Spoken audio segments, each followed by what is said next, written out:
Okay, so starting out, going right back to Unit 1, very first day in late January there. Okay, the first thing we talked about was the atomic theory, which had 4 points. You don't need to write down the 4 points, they're in your notes. Probably just write down atomic theory 4 points, because that easily sets itself up for a multiple choice question. Which of the following is not part of the atomic theory? Okay, something like that. Okay, so all matter is made of atoms. Atoms of one element are identical. Chemical reactions happen when atoms are separated, joined, or rearranged, and atoms can combine in whole number ratios to form compounds. Probably a multiple choice question. Okay, so keep that in mind. Not a bad idea to look over lesson 1. Okay, I don't care about the people's names. Okay, for the final. Okay, on this. Right, Rutherford would probably be about the only guy you'd need to know. Right, because he's the guy who came up with the nuclear model. Right, so maybe let's say Rutherford. Okay, but names are mostly trivia, and I'm not interested in trivia so much on the final exam. All right, then we went over naming. Is naming important? Yeah, not just because, yes, there's a few multiple choice questions on naming, but because you can't do any of the other stuff in chemistry if you can't do naming. Right? There's no way you'd be able to write reactions properly. There's no way you'd be able to predict reactions properly. Right? There's no way you'd be able to do mole equation questions properly without being able to name and write the formulas of molecular and ionic compounds. So please make sure you review that. You've got lots of worksheets. And the keys are on my website, so you can just pick a few at random and see if you're doing them right. If you can pick, let's say, 20, okay, from various worksheets at random, just pick them, and you get them all right, you're done. You don't need to look at naming anymore. All right? Everybody with me on that? That's what you should do for studying your naming stuff. Just pick 20 at random from any one of the worksheets you have. If you get them all right, you know your naming. Don't spend any more time on it. All right? So, ionic and molecular, okay? Metal means it's ionic. If it's got a metal in it, it's an ionic compound. Okay, remember metals are left of the staircase. Okay, for ionic compounds, the second step, okay, name the metal, then the non-metal, right? So metal first, non-metal second. Okay, that's really important. Okay, check for any multivalent metals. Remember that some metals, like let's say iron, have more than one possible charge. Okay. You'll have to look on your periodic table to see which charge is applicable. Right? So if I have this one here, I can figure out which charge iron has by looking at what it's bonded to. Nitrates are all -1. Okay? They all have a charge of -1. And this says that there are 2 of them. All compounds have to add up to 0. So if I've got 2 negative charges, then the charge on iron must be +2. That means it is iron 2 nitrate. All right, that's probably one to review because that's really about the only trick with naming. All right, so that's all we need to remember about naming ionic compounds. Okay, quick review on that. Naming molecular compounds, write the name in the same order as the formula. Make the second nonmetal end in "-ide". All right, add prefixes, right? Because in molecular compounds we use prefixes because there's no swapping and dropping. Everything's negative, so there's no way to know, all right, other than having the prefixes on there. Okay, so we use prefixes: dinitrogen triiodide. Okay, this one is carbon tetrachloride. Remember, we don't write mono on the first one, but we would use it on the second one if it applied. All right, and that's all there is to remember about the molecular ones.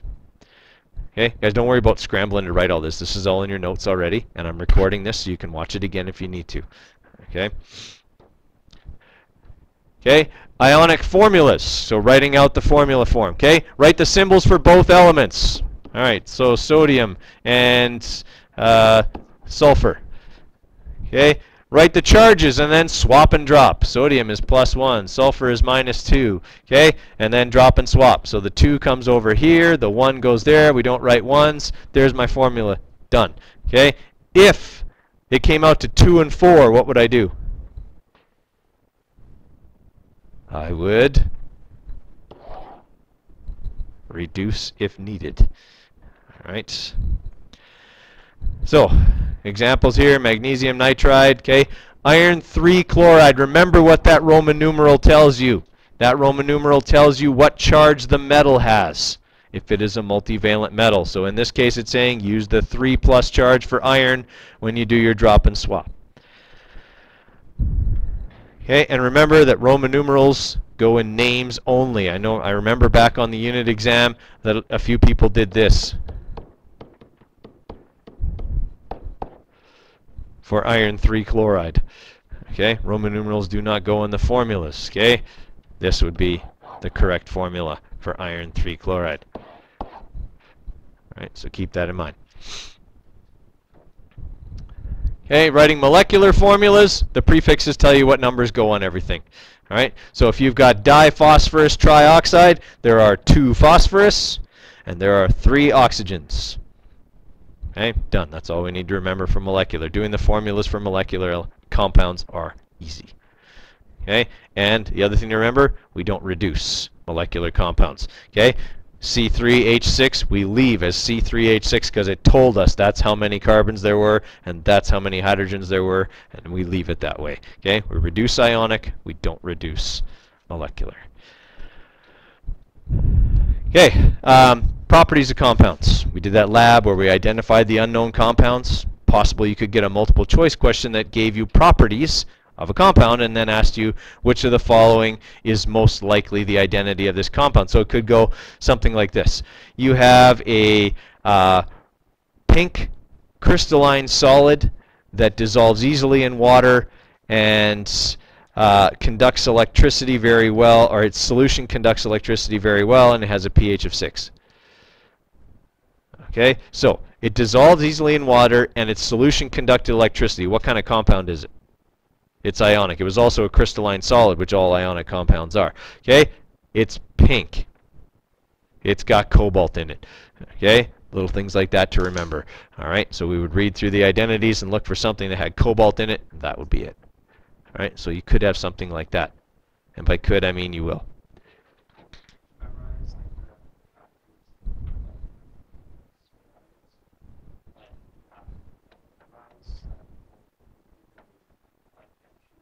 Oh, no, you won't get a sheet that says that, no. Okay. All right, so remember, solutions conduct electricity. Okay, solutions can be brightly colored if they contain those metals that are brightly colored. And there was only copper, nickel, cobalt, okay, that were really the brightly colored ones, like green, pink, and blue. Right, so those are really only 3 to remember.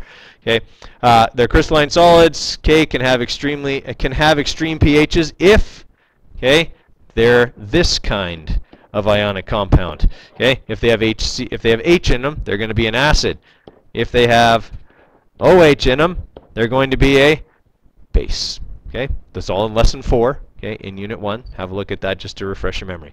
Okay, molecular. Okay, they can be in any state at room temperature. They can be a solid, liquid, or a gas. So if the question said you have a clear liquid, okay, in front of you that is odorless and does not conduct electricity, all right, you could eliminate any ionic compounds from the list because ionic compounds are all crystalline solids at room temperature.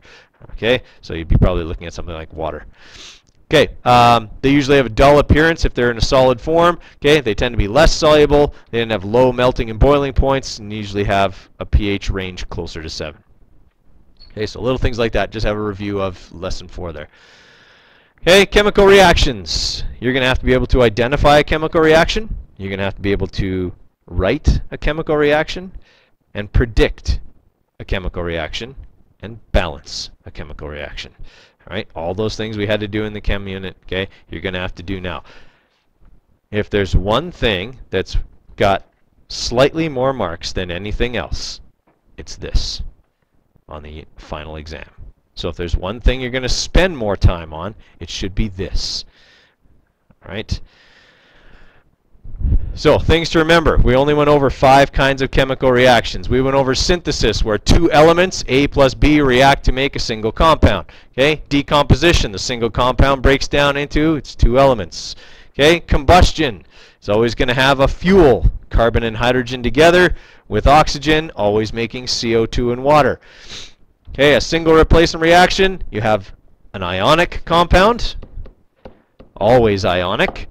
Okay, an ionic compound plus an element gives us a new ionic compound.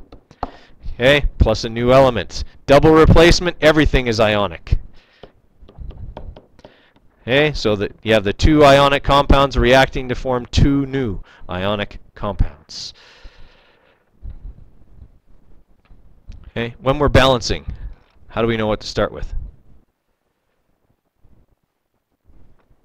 Highest one, unless the highest one is oxygen.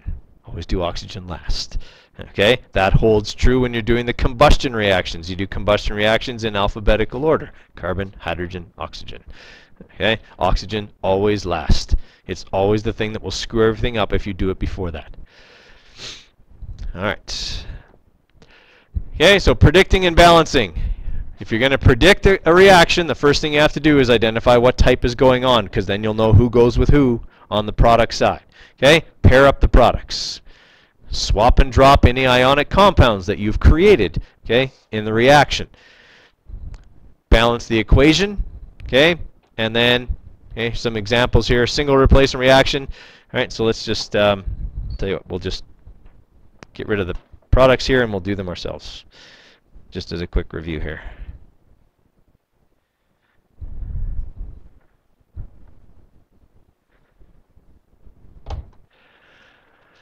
All right, so in this one here, I've got a metal by itself, an element, reacting with an ionic compound. What kind of reaction is that? Single replacement. Okay, in a single replacement reaction, how do I know who sodium replaces? What's that? Well, this is ionic. It has to replace one part of the ionic. Which one does it replace, metal or non-metal? Okay, yeah, we always replace the thing that we're alike. If this is a metal, it replaces the metal. Otherwise, I won't get an ionic compound over here. Right? The way you'll know if you've done it right is if you get another ionic compound over here. If you get two non-metals together, that's molecular. If you get two metals together, that doesn't happen. Okay, so you can always kind of double check. So Na is going to end up with Cl, which means magnesium ends up by itself. Okay, I got to swap and drop this. It's +1 and -1, so that's okay. Now I got to balance the whole reaction. There's 2 chlorines over here. Now there are 2 there. That makes 2 sodiums. Now there are 2 over here. Done. Okay, ringing a bell? Do you have lots of worksheets with lots of examples and keys for this? Yes, make sure you use them as part of your studying. Plus, the review package I gave you has several. All right. Okay, this one here, I've got a compound all by itself. What's the only kind of reaction that starts with a single compound? Decomposition. Okay, D. All right, so it's going to break down into phosphorus and nitrogen. Now, I have done you a favor on your final exams periodic table. Okay, your final exams periodic table looks just like the one you had all year long. It's colored. All right, I've indicated to you the special elements, the ones that come as 2s or 4s or 8s. All right, so on your periodic table here, anything that's yellow, when it is by itself, it's a 2. There's a color code up top. Okay, anything that is blue is a 4. Anything that is orange is an 8. Okay, so it's on there. You don't have to memorize that. All right. Phosphorus, special, as a 4. Nitrogen, special, as a pair. Now I got to go and balance everything else. Okay, there's 4 phosphorus over there. Now there are 4 phosphorus over here. 2 times 3 is 6. 3 times 2 is 6, and now it's balanced. Everybody all right with that? All right. Okay, this one here, I've got an ionic compound reacting with another ionic compound. What kind of reaction is that? Double replacement. In a double replacement, we swap the metals. That means iron and hydrogen switch places. So hydrogen ends up with oxygen, okay, and iron ends up with chlorine. Now, iron's multivalent. Over here, iron's charge was 2+. So what is it over here? 2. It doesn't change. All right, so when I swap and drop, that's FeCl2. Okay, and this is -2 and +1. So I get H2O. Everybody with me on that? Now I go back and balance. Done. Okay.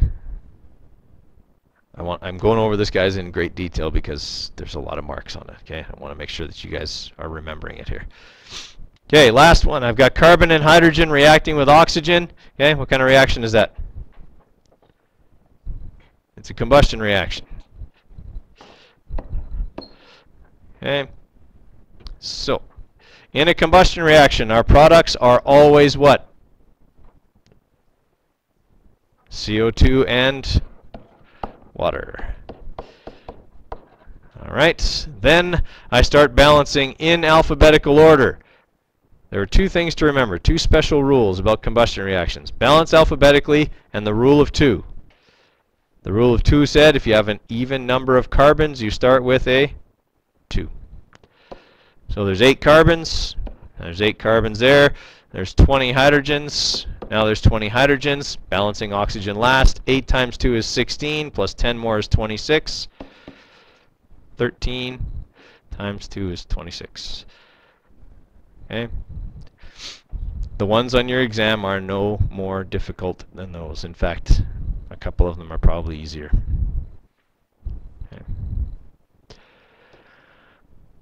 Okay, mole equation, N equals little m over big M.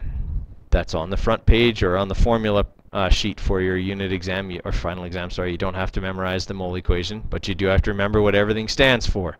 Okay, so N is number of moles, little m is mass, big M is molar mass. All right. Remember, to calculate molar mass, you add, okay, the atomic masses, not the atomic numbers. Okay, add the atomic masses together. Okay, so if, as an example, for H2O, I go 2 times hydrogen's atomic mass plus oxygen's atomic mass gives me 18.02. Okay, if there's 2 of something, you need to multiply it by 2. That is the most common mistake made on the final exam on the mole equation. If I give you a question and it says you have calcium chloride, okay, here's what most people do. Oh, okay, I'll take calcium plus chlorine. They forget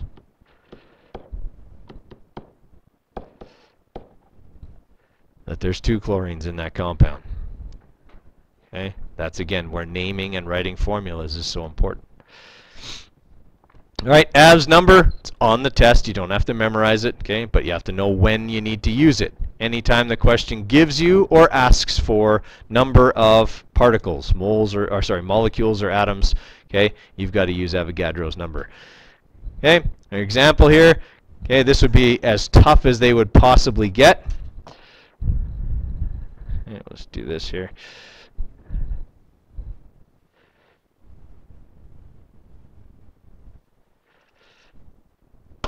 All right, calculate the mass of 8.05 times 10 to the 24 molecules of nitrogen or dinitrogen tribromide. All right, so calculating the molar mass of that.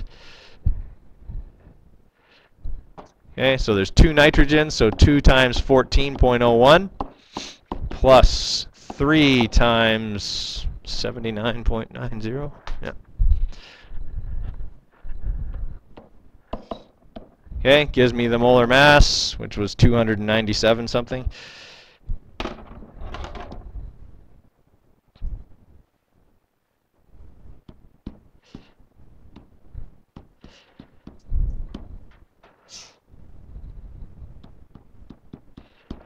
All right, 267.72 grams per mole. All right.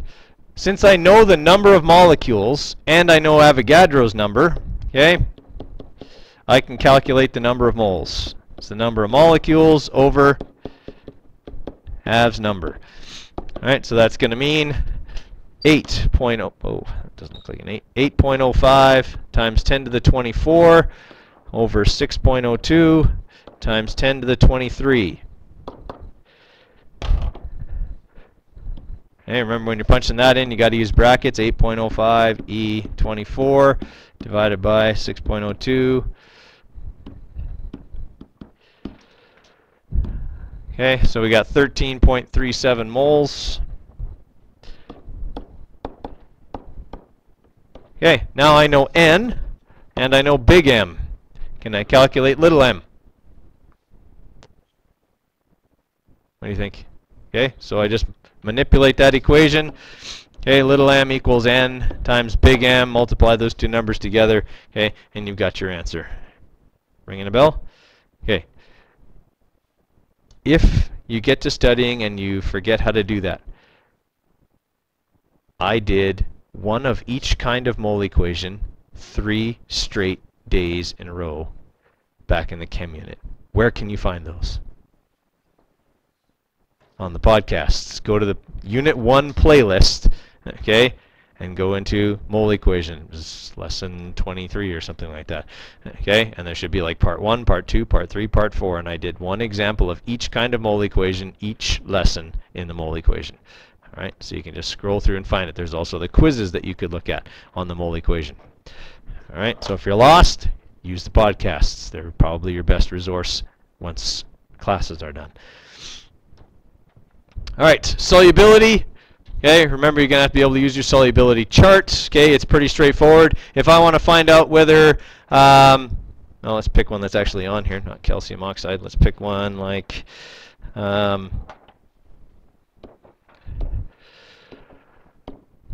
lead 2 bromide. Okay, I want to find out if lead 2 bromide is soluble. So I look up bromine. It's right here. It says it is soluble with most things, but not with lead. Okay, so that would be a precipitate if it was in a reaction. Is that ringing a bell? That's on your on the back of your periodic table. Okay, on your final exam.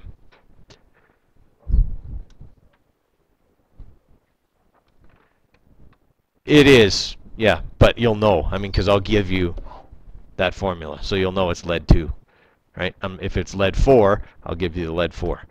Okay, yeah. I'll make sure what I give you is on that. Okay, I'll double check to make sure that it's on that chart. Okay, I won't give you any tricks that aren't on there. Okay, ringing a bell there, guys? All right, so that's Unit 1. Unit 2, we started out with the cell theory. It had 3 points. All organisms are made of cells. Cells carry out the basic functions of the organism. How many times did that come up in this unit? All the time.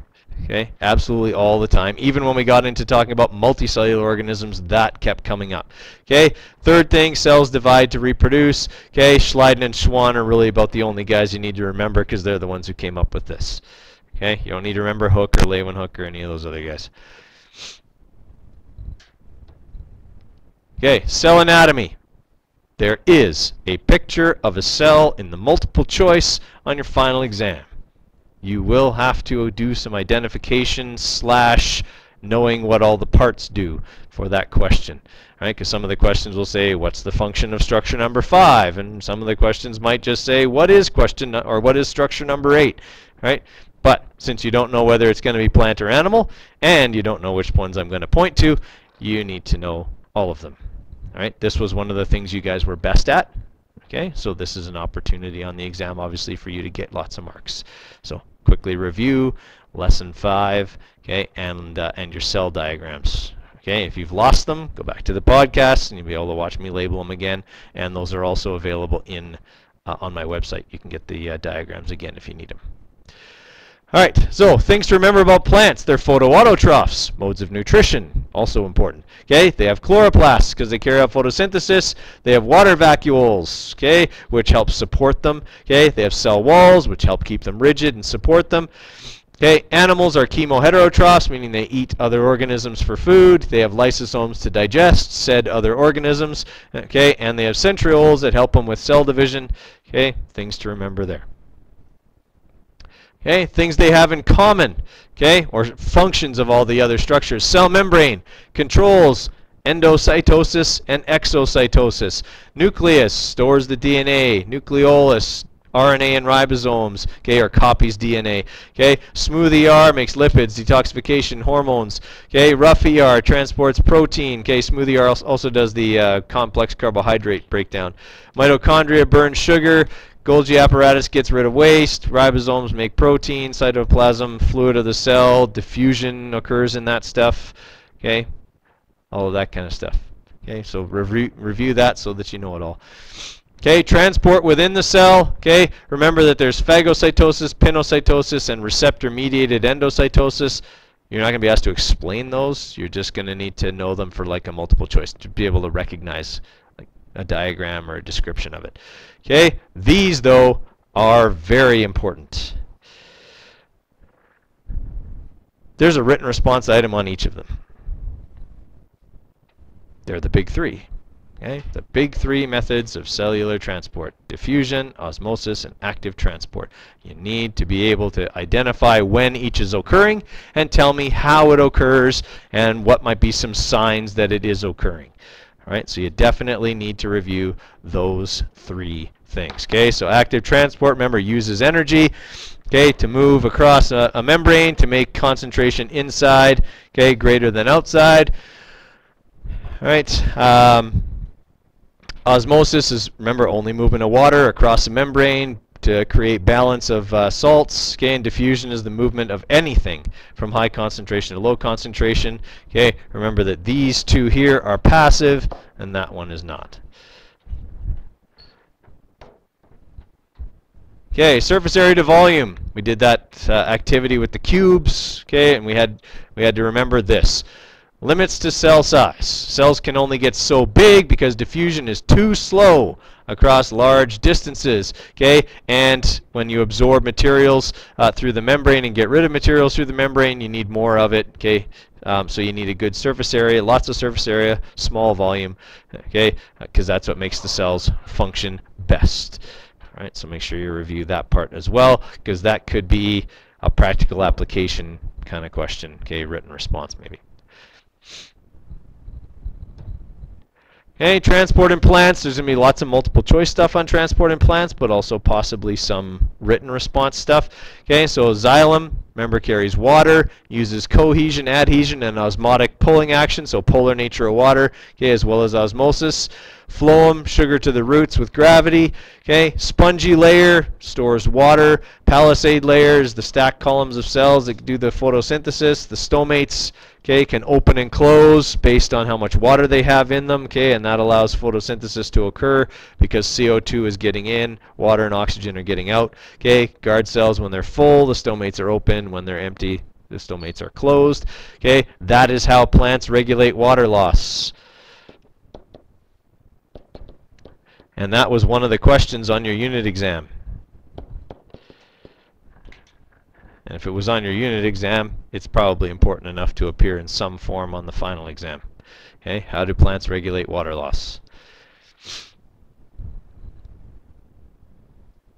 Questions there? Okay, plant growth. You might get one written response item on plant growth and development. The rest will be multiple choice, so you need to be able to identify tropisms from a picture or a description, okay, just like you did on your unit exam. All right, so I tell you, here's a tree on a hillside, and it's now growing with this big curve in it. How would that have happened? You got to explain it. Okay. So growth pattern, change in shape, growth response, phototropism response to light, geotropism to gravity, thigmotropism to touch. Okay, remember that shape change happens because auxins, their growth hormone, gets secreted to one side more than the other. That makes one side grow faster than the other, and that causes it to bend. Okay, the other plant hormones, gibberellins, abscisic acid, auxins, cytokinins, and ethylene, again, could certainly have pictures in the multiple choice saying which plant hormone is most responsible for this. Okay, very similar to what you had on your unit exam.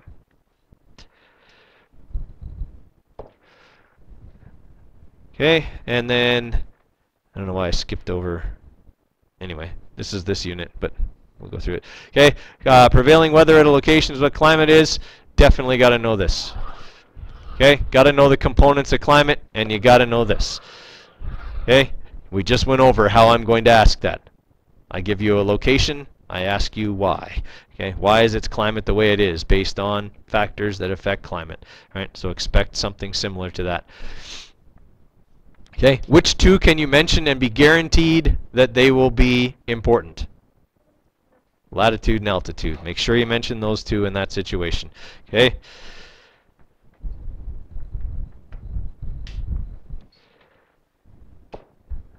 All right, climatograms, okay, got to be able to read and interpret them. I'm going to do the same thing I did on your unit exam.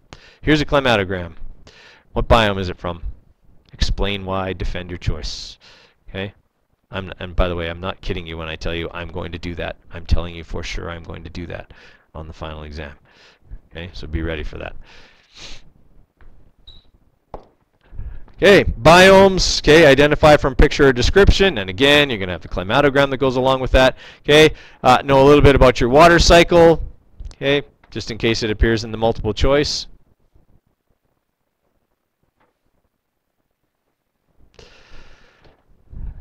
Okay, heat transfer.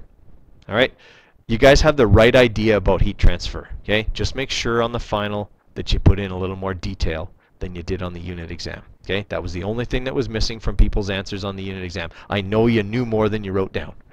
Okay, on the final, write more down.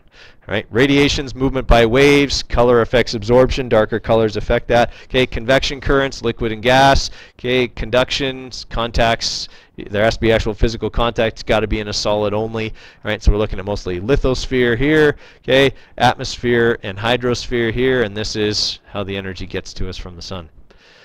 Right. Okay, energy budgets, the big three. These are the three things that happen when light strikes the Earth's surface. All right, don't forget them. They're important.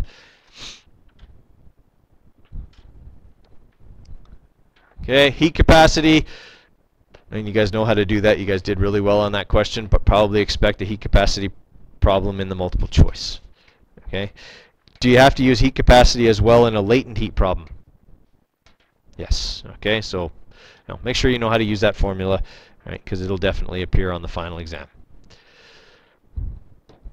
All right, heating curve of water. Okay, just got to remember, guys, these formulas are all on your exam. So are the values, LV, LF, any specific heat capacities you need are on the data sheet for the final exam. So you don't have to memorize any of them. The only thing you need to remember is this shape and which formulas go where. All right, so F for freezing, okay, V for vaporizing. That's all you need to remember. E equals MC delta T goes everywhere. It's a slanted line. All right. 6 to 8 marks. I can't remember which it is, 6 or 8, final exam.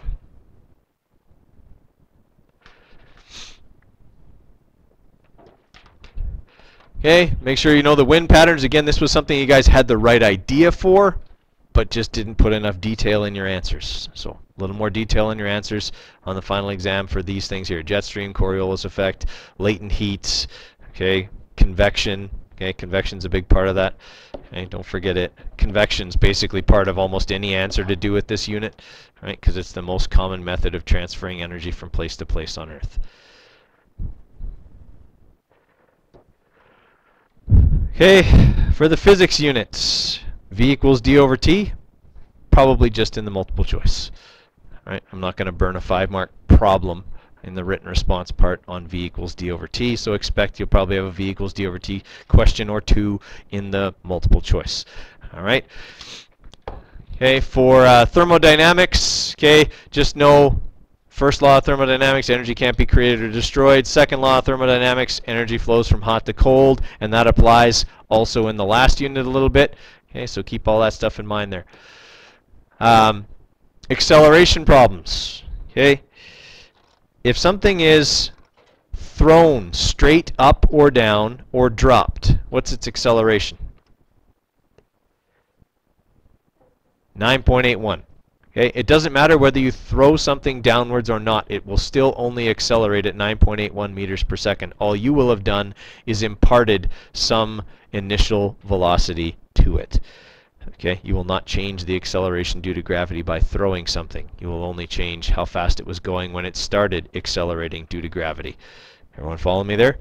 Okay, the one that got us on the unit exam was the construction worker who dropped something off the top of the building. Okay, and people forgot they needed to use 9.81 and that VI was 0. Okay, little things like that. Okay, let's remember those. Do you have lots of worksheets with problems on them? Do you have the answers on them? Okay, practice them. Look over your quizzes. Guys, the #1 thing you can do in terms of studying, and I know I've said it before, but I'm going to say it again, go into your Power School and look at which quizzes you didn't do well on. Okay, open them up, click on them so that you can see the questions. Do them again, then click on the link to the podcast that shows me solving them for you in class. All right, if you didn't do well on it, that's the way to figure out how to do it right. All right. So make sure you take advantage of that over the next couple of days.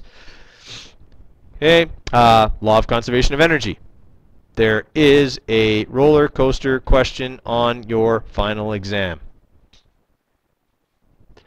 So make sure you know how to do this. Okay, and I made it easier than the one you did on your unit exam. All right. Okay, for some reason there's no work energy theorem on there, okay? But that is the most important part of that unit. And there's probably 10 marks to do with that, okay, on the exam. Okay, so work energy theorem, remember work is a change in energy. That either means that force times distance equals 1/2 mv squared. Okay, actually like that. Okay, but most of the time when we did one of these, the initial energy was 0. So most of the time it either came down to that or it came down to it was a potential energy question. FD was m times g times h. All right, so keep in mind that there will definitely be a problem or two, leaning toward 2, on work energy theorem on your final exam. All right. So the final exam is out of, just give me a sec here, guys.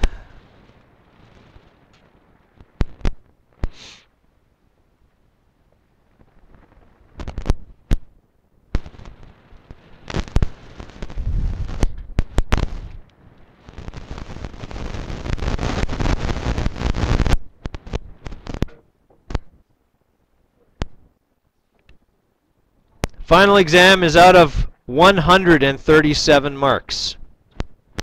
There are 50 multiple choice.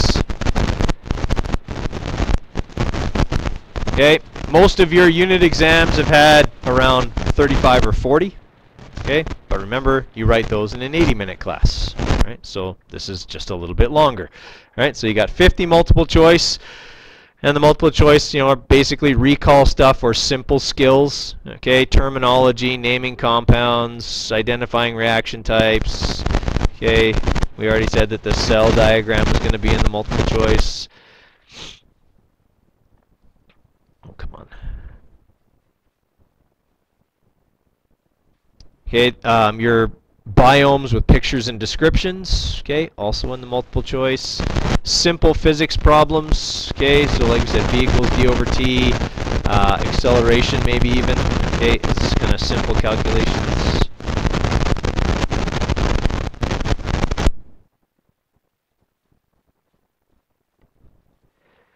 Come on.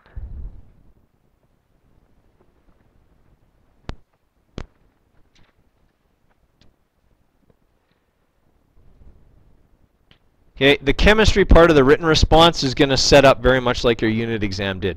Okay, it's going to start out with kind of simpler stuff. Okay, so you got some balancing. Odd that many of you are not writing down this stuff as I'm telling you what's on the final. Okay, you're going to be asked to balance some reactions first. Then you're going to be asked to write and predict some reactions. Then you got 2 mole equation questions.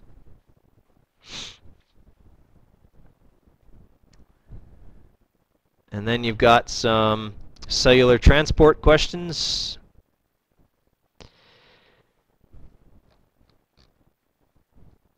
Three of them, just like I said before. Okay, you got some cell functioning and size stuff. Work energy theorem. Graphing.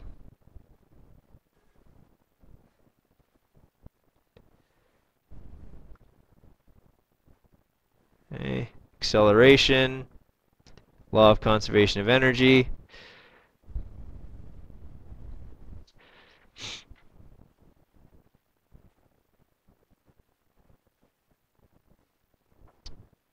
Heat transfer. Okay, so like your Quincy question on your unit exam, something like that. Okay, climatogram. Okay, and latent heat. There are 15 written response items. What's that?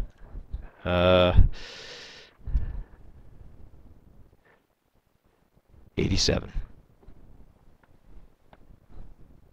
Okay, some of those go fast. I mean, you know, a balancing question goes like that, right? Okay. So, what part of this exam should you do first? Do the written first. Please, for the love of God, do the written part first. Okay? You want to get 87 marks worth of stuff done well. Okay? You can always rush the multiple choice. Okay? Many of the multiple choice are painfully obvious. All right? And they will go a lot faster. So do the written first. Keep an eye on the clock while you write. Caroline. No, I can't do that. That wouldn't be fair. I can't give you a question on the test without giving you, right? That wouldn't be fair. So no, everything you will need, numbers and such, you know, constants, formulas, all of that stuff is all on the data sheet. Okay, so you will get, when you open up your exam, when you open it up, tucked inside of it will be the multiple choice answer form and 2 other sheets. One sheet will be your data sheet, okay, and one sheet will be your periodic table. Okay, you cannot bring your periodic table to this exam even if you have managed to keep it all this time. All right, you get a fresh, brand new one for the final. All right, remember, to the exam, you need to bring 3 sharpened pencils, maybe a pen, your calculator with fresh batteries in it, something to drink in a resealable bottle, a quiet, polite snack for during the exam. All right, and yourself well rested and prepared. That would be the most important thing to bring. Okay? So make sure you do all that. Do not bring your phone. You'll be asked to leave it in Miss Ostafachuk's office anyway. All right? And if, guys, honestly, we've had to do this over the last couple of years, even on a diploma exam, someone in this school has gotten a 0 because they had their phone with them in the exam writing area, even though they were told repeatedly they could not have it. Okay? They were caught with it during the exam, guys. That is cheating. It is an automatic 0. So don't take that chance, please. Okay? Leave it elsewhere, in your car, in Miss Ostafachuk's office, wherever. Just don't bring it with you to the exam. Okay? All right. If you need help, I'm here tomorrow and Thursday. Come in and see me. Okay? I will try and stick around in my classroom so you can find me easily. All right? Good luck on all your exams and have a good summer.